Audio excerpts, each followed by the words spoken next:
students. Today we are going to study the story Madam Rides the Bus, written by Valli Kannan.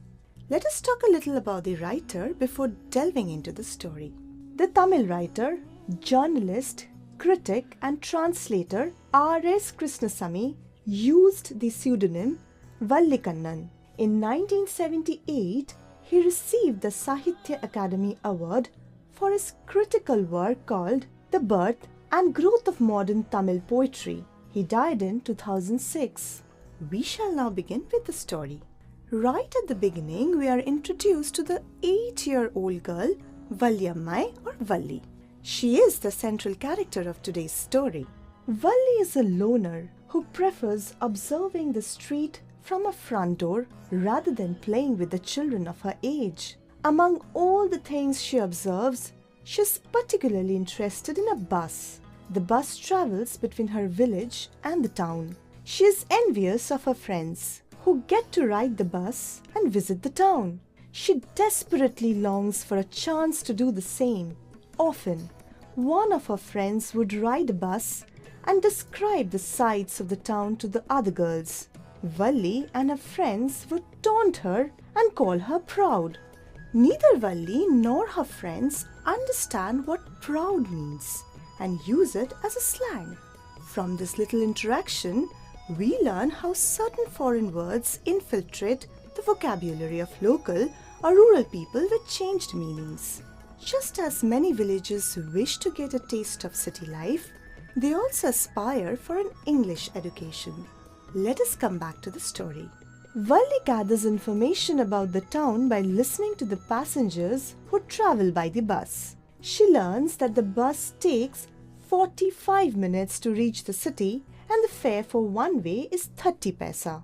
It is difficult for her to afford both-way rides, but she does not give up hope. She plans, calculates and recalculates. One spring afternoon, she finally manages to board the bus. The good-humoured bus conductor jokes at her precociousness. He addresses her as Madam and incites laughter from the passengers. Valli soon gets busy, admiring the interiors of the bus and the scenery outside. She has to stand on her seat to peer outside. A concerned passenger asks her to sit down, afraid she would hurt herself. She retorts that she is not a child because she has paid the fare like the adults. Next, an elderly woman notices her travelling alone and expresses her concern. Valli judges the woman by her unattractive appearance and behaves badly with her. The author then describes how painstakingly Valli has managed to save money for her trip. She has resisted the temptations of buying peppermints, toys, balloons, or riding the merry-go-round at the village fair. To escape notice, she has planned the trip round the time when her mother naps in the afternoon. All this indicates the intensity of her desire to visit the town.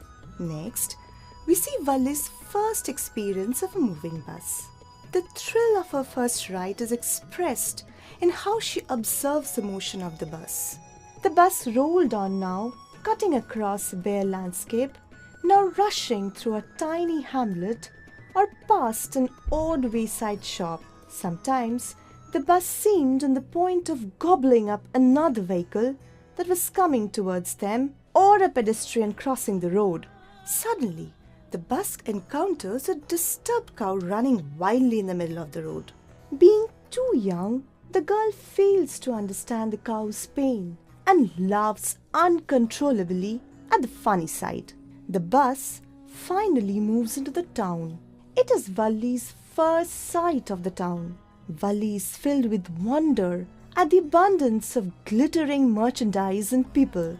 The conductor offers to buy Valli a cold drink. Noticing her reluctance to explore the place, she refuses the drink as she has no money to pay for it. Thus, little Valli proves her integrity. On the way back home, she is just as interested in the sights outside as before. However, soon she has her first encounter with death, which greatly dampens her spirits. The cow which had been galloping on the road has met with an accident. It now lies dead on the road. The ghastly sight fills her with terror, and she loses her interest in the scenery outside.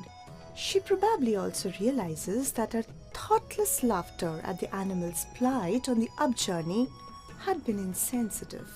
She, however, regains her spirits by the time she reaches back to her village in the afternoon. She bids a friendly goodbye to the conductor, who invites her for another ride whenever she wishes. Back home, she overhears her mother's conversation with an aunt. The words spoken by her mother are symbolic in the sense that Valli can connect it with her recent adventure. Her mother says it is not possible to know everything that happens around us. Moreover, knowledge alone does not guarantee understanding. Valli smiles at the knowledge that her mother will never discover her secret. With that, we come to the end of our video lesson. Hope you like the story of Little Valli. See you soon in our next video.